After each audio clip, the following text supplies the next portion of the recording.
আলহামদুলিল্লাহ। উখিয়া উপজেলার অন্তর্গত ঐতিহ্যবাহী সংগঠন উত্তর পুকুরিয়া ইসলামী যুব কল্যাণ সংসদের ৩৫তম উদ্যোগে ঐতিহাসিক সিরাতুন নবী সাল্লাল্লাহু আলাইহি ওয়াসাল্লাম মাহফিল। আলহামদুলিল্লাহ, আমরা সকলেই নিজের ব্যস্ততা, নিজের কর্মজীবন ফেলে দিয়ে এই মাহফিলে কোরআন এবং সুন্নাহর আলোকে কিছু নসিহা শোনার জন্য আসার এবং বসার সুযোগ পেয়েছি। এজন্য সর্বপ্রথম আল্লাহর শুকরিয়া আদায় করে আমরা সবাই বলছি আলহামদুলিল্লাহ।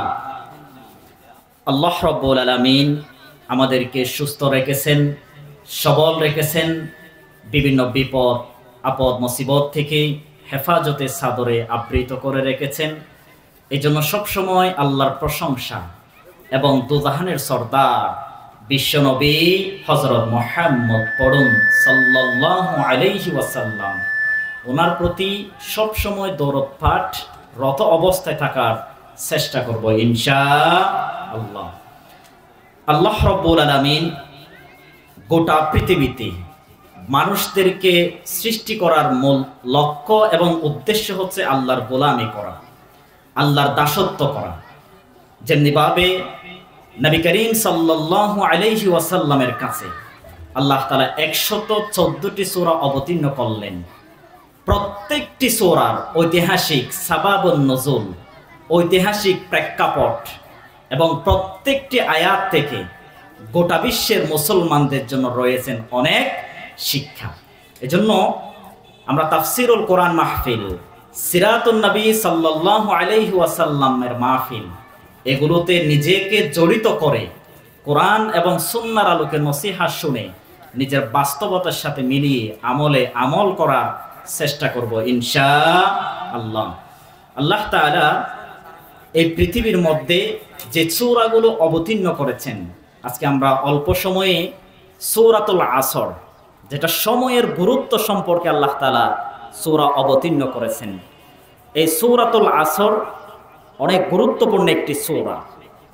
আল্লাহ তাআলা এই সূরাতুল আসর অবতীর্ণ করার আগে নবী করিম সাল্লাল্লাহু আলাইহি ওয়াসাল্লামের অত্যন্ত কাছের বন্ধু সাইয়েদিনা আবু বকর রাদিয়াল্লাহু আনহু, ওনার সাথে খালাদা ইবনে উসায়েদ তথা ইয়াহুদি খ্রিস্টানদের একজন লোক, ওনার সাথে খুবই বন্ধুত্ব আচরণ ছিল, বন্ধুত্ব সম্পর্ক ছিল।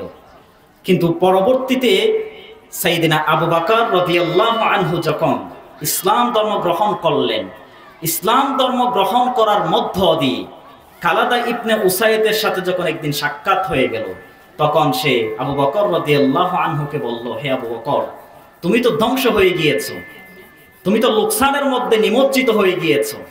তুমি যে এই যে ইসলাম ধর্ম গ্রহণ করলা, যার কারণে এই মক্কার কোনো ইয়াহুদি খ্রিস্টান তোমার কাছে কোনো জিনিস ক্রয় করবেও না, বিক্রিও তোমার কাছ থেকে কেউ নেবে না।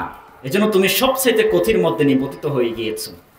কিন্তু সাইয়েদিনা আবু বকর রাদিয়াল্লাহু আনহু স্পষ্ট করে জানিয়ে দিল, যারা আল্লাহর প্রতি ঈমান আনয়ন গ্রহণ করে, আল্লাহকে রব হিসেবে স্বীকৃতি দেয়, তারা কখনো লোকসানের মধ্যে নিমজ্জিত হয় না।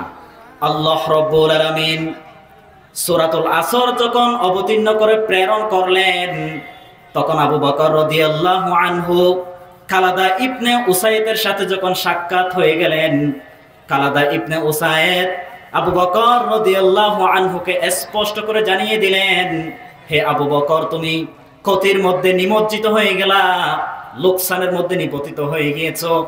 তুমি যতদিন ইয়াহুদি খ্রিস্টানদের সাথে তাল মিলিয়ে চলাফেরা করেছিলে, তোমার ব্যবসা বাণিজ্য খুবই উন্নত ছিল।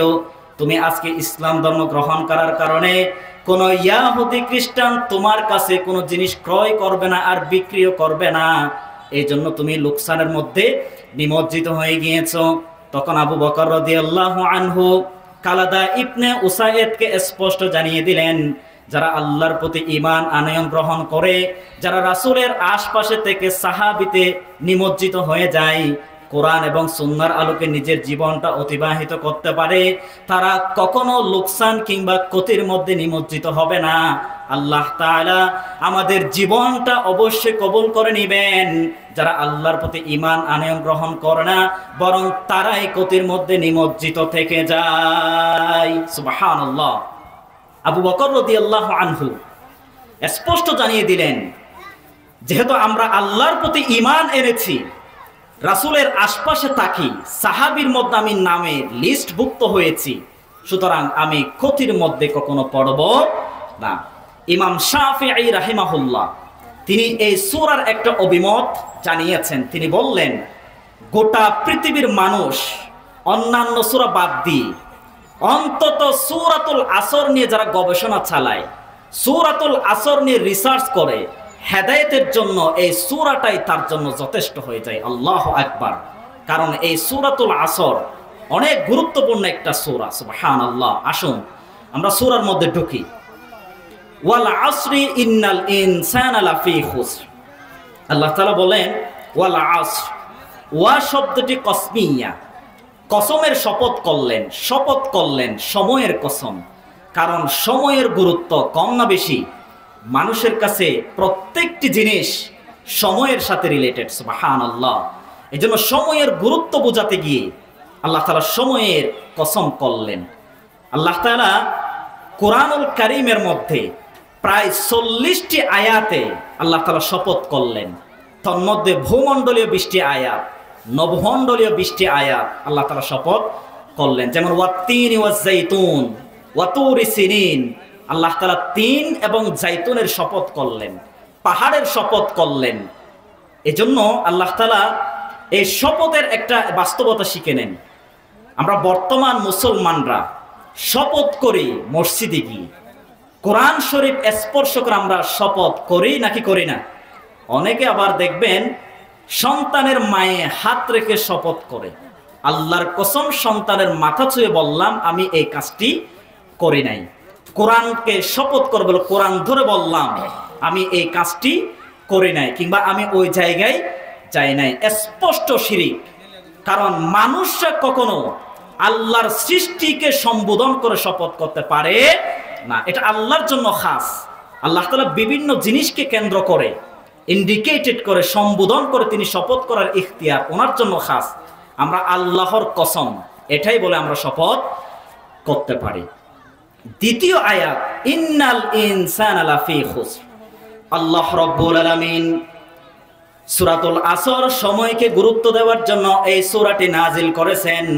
সূরাতুল আসরের 2 নং আয়াতে আল্লাহ তাআলা বললেন, ইন্নাল ইনসানা লাফি খুসর। আল্লাহ তাআলা বলেন গোটা পৃথিবীর সকল মানুষ ক্ষতির মধ্যে নিমজ্জিত রয়েছে। গোটা পৃথিবীর মানুষ ক্ষতির মধ্যে নিমজ্জিত রয়েছে।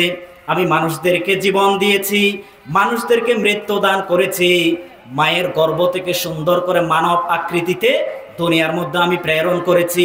এত এত তাদেরকে নেয়ামত দিলাম, এত এত তাদেরকে সুযোগ সুবিধা আমি দান করেছি, নিজের জীবনটা সুন্দরময় করে আমি প্রেরণ করেছি। কিন্তু অধিকাংশ মানুষ আমি আল্লাহর প্রতি তারা ঈমান আনয়ন গ্রহণ করে না, রাসূলের প্রতি তারা ঈমান আনয়ন গ্রহণ করে না। অধিকাংশ মানুষ আমার ইবাদতে নিমজ্জিত থাকে না। এই জন্য গোটা পৃথিবীর মানুষ ক্ষতির মধ্যে নিমজ্জিত রয়েছে। নাউযুবিল্লাহ। আয়াতটি ভালো করে বুঝেন। ইন্নাল ইনসানা লাফি খুসর। ইন্না শব্দের অর্থ হচ্ছে নিশ্চয়ই। আল ইনসান, ইনসানের আগে আল্লাহ তাআলা আলিফ লাম যোগ করলেন। আলিফ লাম জিন্স, একটা জাতিকে বোঝায় ইনসান। গোটা পৃথিবীর মানুষকে আল্লাহ তাআলা সম্বোধন করলেন লাফি খুসর, তারা ক্ষতির মধ্যেই নিমজ্জিত রয়েছে। আল্লাহ তাআলা এই আয়াতটি চাইলে এভাবে প্রেরণ করতে পারতেন, ইন্নাল ইনসানা লাখাসির, সকল মানুষ ক্ষতির মধ্যে নিমজ্জিত আছে। লাখাসির না দিয়ে লাফি খুসরিন দেওয়ার কারণ কি? আল্লাহ তাআলা লাফি দেওয়ার কারণ হচ্ছে কোনো প্রকার সন্দেহ নাই গোটা পৃথিবীর মানুষ ক্ষতির মধ্যেই নিমজ্জিত আছে, তারা ক্ষতির মধ্যে ডুবিত আছে, এই ব্যাপারে কোনো সন্দেহ নাই। যেমন এই সূরার ব্যাখ্যা বিশ্লেষণ করার ক্ষেত্রে গিয়ে তাফসিরে কাবিরের প্রণেতা, যিনি তাফসির কারক রাজি রাহিমাহুল্লাহ, তিনি এই আয়াতটি নিয়ে যখন গবেষণা চালালেন, তিনি চিন্তিত হয়ে পড়লেন, মগ্ন অবস্থায় নিবতিত হয়ে গেলেন এই সূরার কি তাৎপর্য আমি লিখতে পারি। তখন তাৎক্ষণিক সময়ে রাস্তার এক পাশ থেকে আওয়াজ আসলো, ইরহামু মাইয়াযুবু রাসু মালিহি, ওই ব্যক্তিটির প্রতি তোমরা রহম করো যে ব্যক্তির প্রতিটা সেকেন্ডে তার পুঁজি নিঃশেষ হয়ে যাচ্ছে। অর্থাৎ বরফের খণ্ড প্রতিটা সেকেন্ডে পানিতে গলিত হয়ে যায়, তার পুঁজি শেষ হয়ে যায়। ঠিক সেম হাদা মা'আনা ফি হাদিহিল সূরাতুল আসর। রাজি রাহিমাহুল্লাহ বললেন, এটাই সূরাতুল আসরের মূল তাৎপর্য। এই যে আমাদেরকে 50-60 বছর হায়াত দিয়েছেন, এই বয়সটা দিন দিন ক্ষয় হয়ে যাচ্ছে, যে ব্যাপারে আমরা কখনো চিন্তা চেতনা করি না। এই যে আমার সময়টা শেষ হয়ে যাচ্ছে, আমাদের জীবনের মূল লক্ষ্য উদ্দেশ্য এগুলো থেকে আমাদের জীবনটা অতিবাহিত হয়ে যাচ্ছে। যেমন 1938 সালে ব্রিটিশদের প্রধানমন্ত্রী ইডেন অ্যান্থনি তিনি একটা অভিমত জানিয়েছিলেন, গোটা পৃথিবীর সায়েন্টিস্ট বিজ্ঞানীরা যখন মরণবেদী ক্ষেপণাস্ত্র, অ্যাটম বোমা, অস্ত্র শস্ত্র যখন তৈরি করার জন্য চিন্তা চেতনা নিল, তখন অ্যান্থনি ইডেন ব্রিটিশদের প্রধানমন্ত্রী সে বলেছিল, সায়েন্টিস্ট তোমরা যে এত এত উপকরণ বানাচ্ছ, ক্ষেপণাস্ত্র অ্যাটম বোমা তৈরি করতেছো, আগামীতে দেখবে আদিম যুগে যে সমস্ত মানুষ গুহায় বসবাস করত, আগামী এমন একটা প্রজন্ম আসবে যেই প্রজন্মে মানুষ আদিম যুগের চাইতে ভয়ঙ্কর রূপে রূপান্তরিত হবে। ঠিক 1942 সালে দ্বিতীয় বিশ্বযুদ্ধ শুরু হয়েছিল, যার কারণে গোটা পৃথিবীতে প্রায় 3 কোটি মানুষ নিমিষেই ধ্বংস হয়ে মারা গিয়েছিল। আসলে মানুষ ক্ষতির ভিতরে নাকি লাভের ভিতরে? ক্ষতির ভিতরেই আমরা নিমজ্জিত আছি। এজন্য নবী করিম সাল্লাল্লাহু আলাইহি ওয়াসাল্লাম যখন ইহুদি খ্রিস্টানদের কাছে নবী করিম সাল্লাল্লাহু আলাইহি ওয়াসাল্লাম কোরআনের আয়াত স্পষ্ট ব্যাখ্যা বিশ্লেষণভাবে বুঝিয়ে দিতেন, তারা নবীর কথাকে গুরুত্ব না দিয়ে তাদের মন মতো দুনিয়াবি কাজে তারা নিয়োজিত ছিল। আল্লাহ রাব্বুল আলামিন নবী করিম সাল্লাল্লাহু আলাইহি ওয়াসাল্লামকে যখন কোরআনের প্রত্যেকটি আয়াত মানুষদেরকে বুঝিয়ে দেওয়ার জন্য ইঙ্গিত দিতেন, নবী করিম সাল্লাল্লাহু আলাইহি ওয়াসাল্লাম ইহুদি খ্রিস্টানদের কাছে যখন দাওয়াত পৌঁছে দিতেন, তখন তারা নবীকে স্বীকার করতে চাইতো না, নবীকে তারা বিশ্বাস স্থাপন করতে চাইতো না, আল্লাহর প্রতি তারা ঈমান আনয়ন গ্রহণ করত না। আল্লাহ তাআলা সূরাতুল হিজরের 3 নং আয়াতে জানিয়ে দিলেন, দারহুম ইয়াকুলু ওয়া ইয়াতামাত্তাউ ওয়া ইউলহিহিমুল আমালু ফাসাউফা ইয়ালামুন। আল্লাহ তাআলা সূরাতুল হিজরের 3 নং আয়াতে জানিয়ে দিলেন, ওগো নবী মুহাম্মদ, তুমি এত কৌশল অবলম্বন করে ইহুদি খ্রিস্টানদেরকে দাওয়াত দিচ্ছিলে, তারা তোমার দাওয়াতকে স্বীকার করতে চাইল না, আমার প্রতি এবং তোমার প্রতি ঈমান আনয়ন গ্রহণ করলো না। আমি স্পষ্ট জানিয়ে দিলাম, তাদেরকে অবকাশ দিয়ে দিন, তাদেরকে সুযোগ দিয়ে দিন।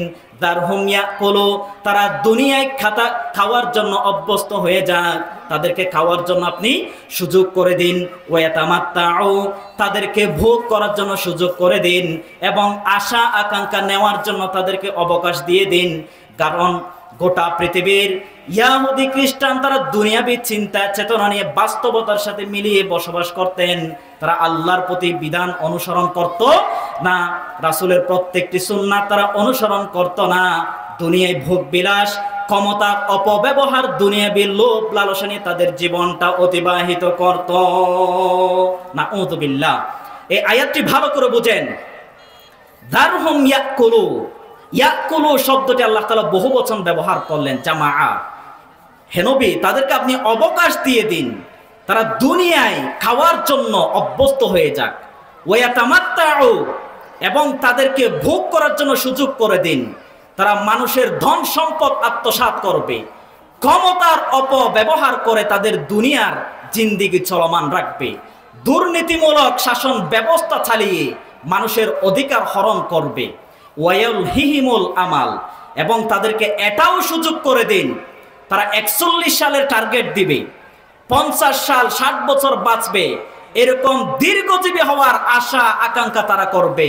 ফাসাউফা ইয়ালামুন, অতি শীঘ্রই তারা জানতে পারবে তাদের পরিণতি। আল্লাহু আকবার।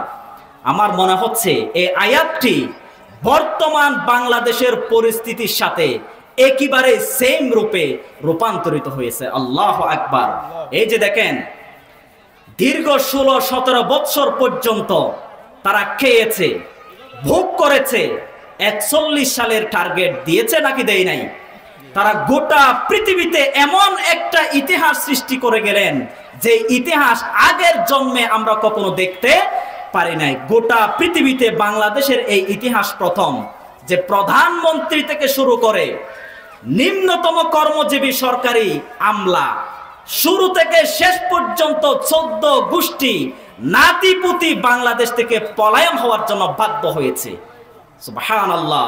কারণ ফাসাউফা ইয়ালামুন, যারা আল্লাহর জমিনে বিশৃঙ্খলা সৃষ্টি করবে, আল্লাহর দ্বীনের বিরোধিতায় কাজ করবে, আলেম ওলামা এদেরকে অত্যাচার নির্যাতন জুলুম চালাবে, তাদেরকে আল্লাহ তাআলা সময় দিবেন, সুযোগ দিবেন, কিন্তু সময় যখন শেষ হয়ে যাবে তাদের পরিণতি এমন ভয়ঙ্কর রূপে রূপান্তরিত হবে যেটা গোটা পৃথিবীর মানুষ কল্পনায় আনতে পারে না। এজন্য এই বাস্তবতা থেকে শিক্ষা নেন। আজ কিছু কিছু মানুষদেরকে দেখা যায় কোরআনের সাথে রাজনৈতিক কোনো সম্পর্ক নাই, এরকম বক্তব্যটা যে আপনারা দিচ্ছেন, এই যে বিগত ঘটে যাওয়া ইতিহাস থেকে আপনি যদি শিক্ষা না নেই, আপনার পরিস্থিতি, আপনার পরিণতি তাদের চাইতে ভয়ঙ্কর আসবে ইনশাআল্লাহ। এজন্য আজিবাজি কথা বলে মানুষের হৃদয়ে, মুসলমানদের হৃদয়ে আগুন জ্বালানোর কখনো চেষ্টা করবেন না, কারণ ভয়ঙ্কর আসবেই, এটাই আল্লাহর ওয়াদা। কারণ যারা দ্বীনের বিরোধিতায় কাজ করবে, আল্লাহর আয়াতের বিরোধিতায় কাজ করবে, নাফরমানি করবে, তাদের স্থান কখনো আল্লাহর জমিনে থাকবে না। আল্লাহ তাআলা এই সূরাতুল আসরকে এই শিক্ষা দিচ্ছেন, কারণ সময়ের গুরুত্ব। এই যে 16-17 বছর, একটু ভাবুন, তারা যদি আলেম ওলামা এদেরকে নির্যাতন না করত, কোরআনের বিরোধিতায় তারা যদি কাজ না করত, 16-17 বছর তাদের ক্ষমতায় যদি ইসলামকে প্রায়োরিটি দিত, আজকে এমন নৃশংসভাবে লজ্জাহীনতায় ভুগে দেশ থেকে পালানো লাগতো না। তারা সময়কে গুরুত্ব দেয় নাই, সময় শেষ, তাদের লিজ্জতি বেজ্জতির সময় গনিয়ে এসেছে। এজন্য মানুষ যদি সময়কে মূল্যায়ন করতে না পারে, সময়কে যদি গুরুত্ব না দেয়, আমাদের অবস্থাও এরকম হওয়ার সম্ভাবনা আছে। একটা কথা মাথায় রাখবেন, আপনি সময়কে গুরুত্ব দিয়ে, সময়কে কাজে লাগিয়ে গোটা বিশ্ব আপনার হাতে আনতে পারবেন। সময়কে ব্যবহার করে গোটা পৃথিবীর অর্জিত সম্পদ আমি সঞ্চয় করতে পারবেন, কিন্তু আপনার চলে যাওয়ার সময় অর্জিত সম্পদ দিয়ে কখনো আপনার বিগত সময় ফিরিয়ে আনতে পারবেন না। গোটা পৃথিবীর এখন যে সবচাইতে ধনী ইলন মাস্ক, সে যদি বলে আমার সমস্ত অর্জিত ধন সম্পদ আমি বিক্রি করে আমার পূর্ব যুবকের বয়স 20 বছর আমি হায়াত আবার পেতে চাই, আগের সময় আমি ফিরিয়ে আনতে চাই, এটা কখনো সম্ভব? কথা বলেন, সম্ভব? এজন্য সময় দিয়ে গোটা বিশ্ব জয় করতে পারবেন, কিন্তু গোটা বিশ্ব দিয়ে 1 সেকেন্ড অর্জিত করা সম্ভব না। এজন্য সময়কে গুরুত্ব দেন, সময়কে মূল্যায়ন করেন।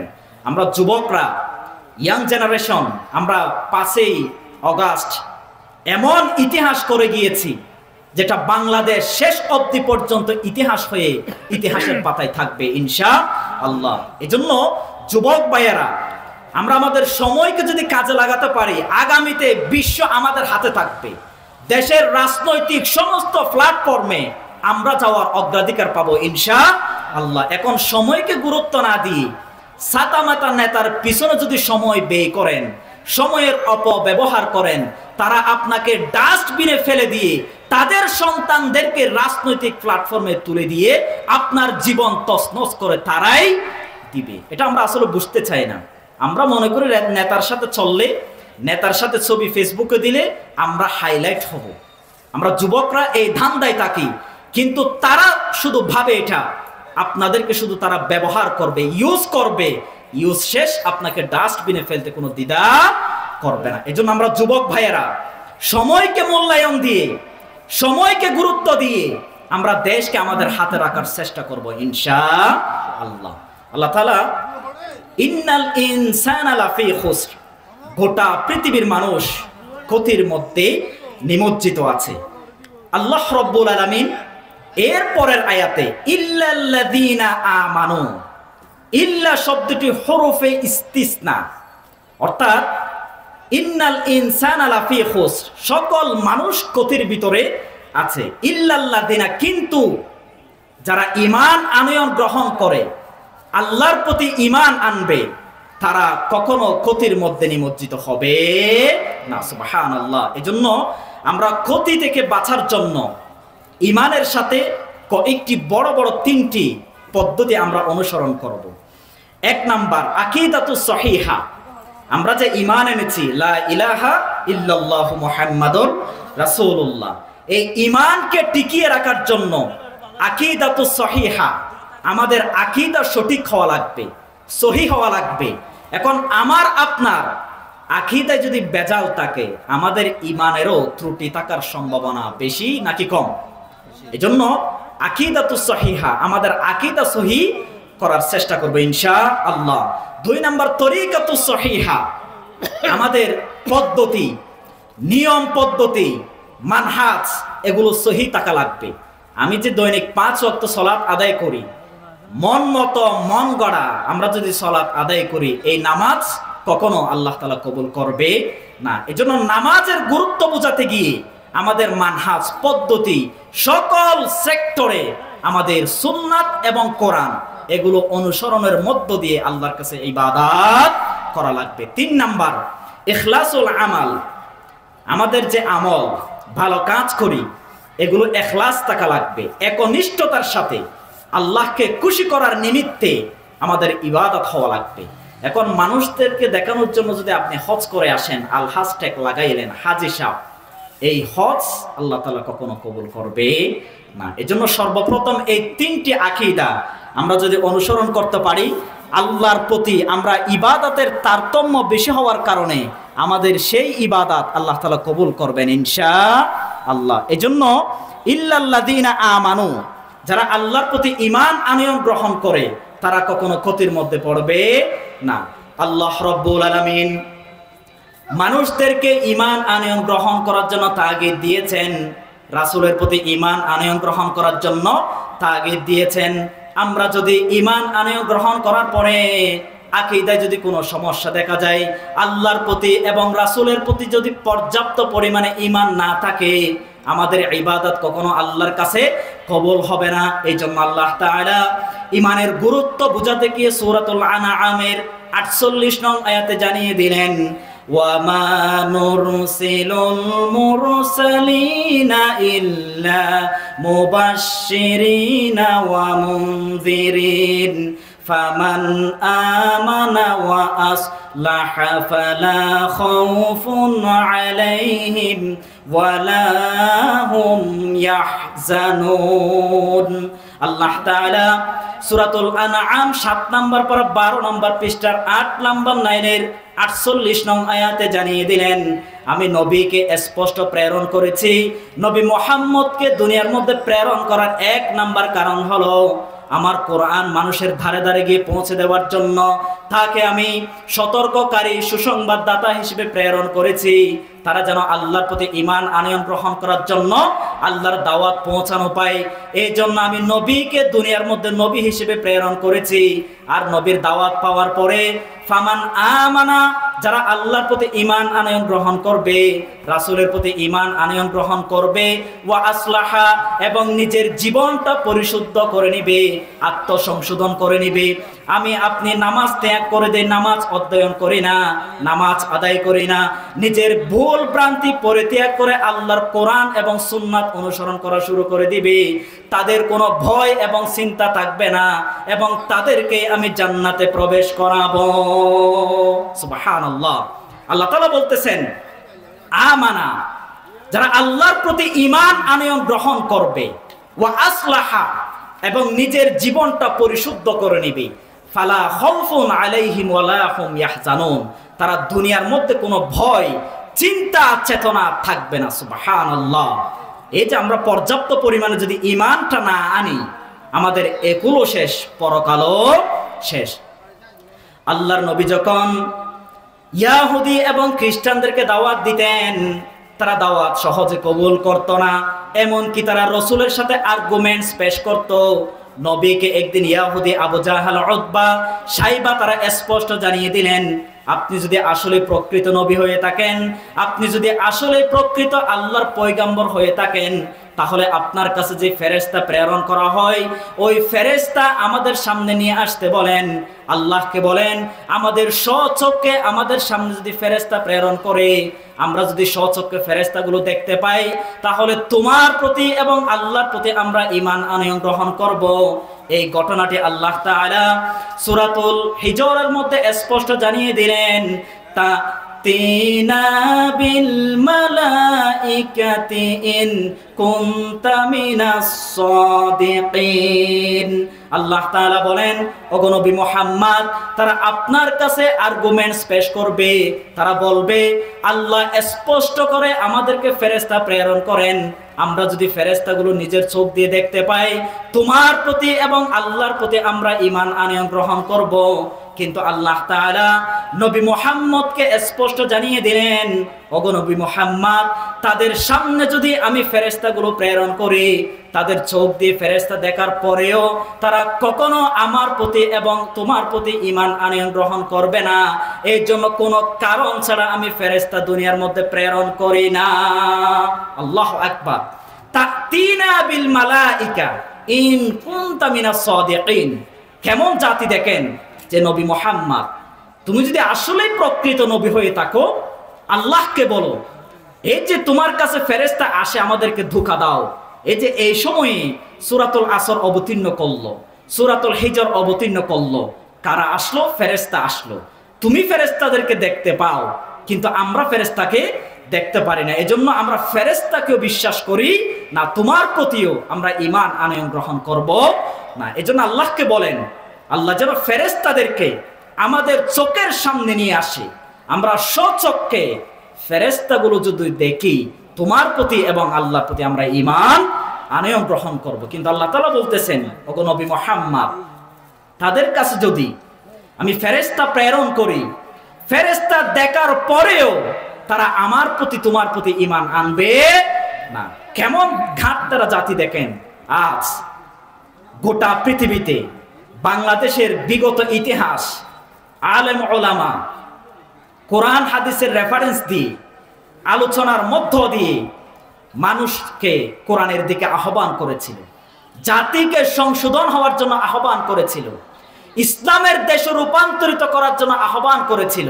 তারা আহ্বান না শুনে বরং হকপন্থী আলেম ওলামা যাচাই বাছাই করে তাদেরকে দীর্ঘ বছর পর্যন্ত কারাগারে আটকিয়ে রেখেছেন, নাকি রেখেন নাই? এজন্য তাদের এত পরিণতি ভয়ঙ্কর রূপে আসলো, যেটা আসলে কল্পনার বাইরে। আজ আমরা যদি এই সময়ে এসে আল্লাহর বিরোধিতায় কাজ করি, কোরআন হাদিসের বিরোধিতায় কাজ করি, আলেম ওলামা এদের বিরুদ্ধে যদি কাজ করি, আলেম ওলামা এদেরকে যথেষ্ট সম্মান যদি আমরা দিতে না পারি, আমাদের পরিস্থিতি এমন আসবে যেটা কল্পনার বাহিরে। এজন্য নিজের জীবনটা আত্মশুদ্ধি করে নেন। শুধু ঈমান আনছি বলেই জান্নাতে যাবেন, এর কোনো গ্যারান্টি কিংবা ভিত্তি কোরআন হাদিসে পাওয়া যায় না। এজন্য এই আয়াতের দুটি শর্ত, আমানা ওয়া আসলাহা, ঈমান থাকা লাগবে, আর ঈমানকে টিকিয়ে রাখার জন্য তিনটি আকীদাই পরিশুদ্ধ থাকা লাগবে, আর নিজের জীবনটা সহিহ হওয়া লাগবে।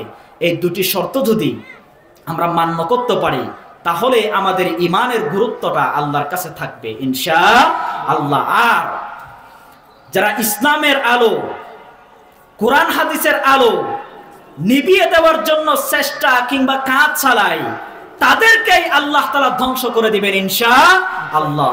আল্লাহ রাব্বুল আলামিন মানুষদেরকে আল্লাহর পথে জিহাদ করার জন্য হুকুম দিয়েছেন। আল্লাহর জমিনে আল্লাহর দ্বীন প্রতিষ্ঠা করার জন্য আল্লাহ তাআলা আকার আয়াত দিয়ে অবতীর্ণ করে জানিয়ে দিয়েছেন, যারা ইসলামের জন্য কাজ করে, অগ্রণী ভূমিকা পালন করে, ইসলামকে দাঁড় করানোর জন্য চেষ্টা চালায়, তারা হচ্ছে আল্লাহর প্রিয় বান্দা। আর যারা ইসলামকে বাধা দেওয়ার জন্য, ইসলামের আলো নিভিয়ে দেওয়ার জন্য কাজ করে, তারা আল্লাহর আসামি হয়ে আল্লাহর জাহান্নামে প্রবেশ করবেন। আল্লাহ তাআলা সূরাতুস সফের মধ্যে স্পষ্ট জানিয়ে দিলেন, ইউরিদুনা লিউতফিউ নূরাল্লাহি বিআফওয়াহিহিম ওয়াল্লাহু মুতিম্মু নূরিহি ওয়ালাউ কারিহাল কাফিরুন। আল্লাহ তাআলা সূরাতুস সফের মধ্যে স্পষ্ট জানিয়ে দিলেন, যারা আল্লাহর আয়াতকে অস্বীকার করবে, আল্লাহর নূর, আল্লাহর আলোকে নিভিয়ে দেওয়ার জন্য কাজ করবে, বিরোধিতা করবে, ইসলাম এবং আলেম ওলামা এদের বিরোধিতায় কাজ করবে, আলেম ওলামাদেরকে অসম্মান করবে, ইসলামের আলো অবশ্যই দুনিয়ার মধ্যে আমি প্রজ্বলিত করব। ইহুদি খ্রিস্টান তারা যদি অপছন্দ করে, তারপরেও আমার জমিনে আমার ইসলামকে টিকিয়ে রাখবো। সুবহানাল্লাহ, ওয়াদা করেছেন তিনি কে? আল্লাহ। ইহুদি খ্রিস্টান বাতিলরা ইসলামের আলোকে নিভিয়ে দেওয়ার জন্য অনেক কাজ ষড়যন্ত্র চালাবে, কিন্তু আমার জমিনে আমি আল্লাহর দ্বীন প্রতিষ্ঠা করব। সুবহানাল্লাহ। এজন্য আমরা আল্লাহর জমিনে আগামীতে আল্লাহর জমিনে আল্লাহর দ্বীন যেন প্রতিষ্ঠা করতে পারি, আমরা যে যতটুকু পারি সেই সংগ্রাম ভূমিকা রাখার চেষ্টা করব ইনশাআল্লাহ। অন্তত আমরা আল্লাহর জমিনে এত বছর আল্লাহর দ্বীন আমরা প্রতিষ্ঠা দেখি নাই, এখন যে কত সুযোগ আমাদের হাতে, আমাদের নাগালে পরিস্থিতি, সুতরাং আমরাই আগামীর বাংলাদেশ, ইসলামের বাংলাদেশ করব ইনশাআল্লাহ। আল্লাহ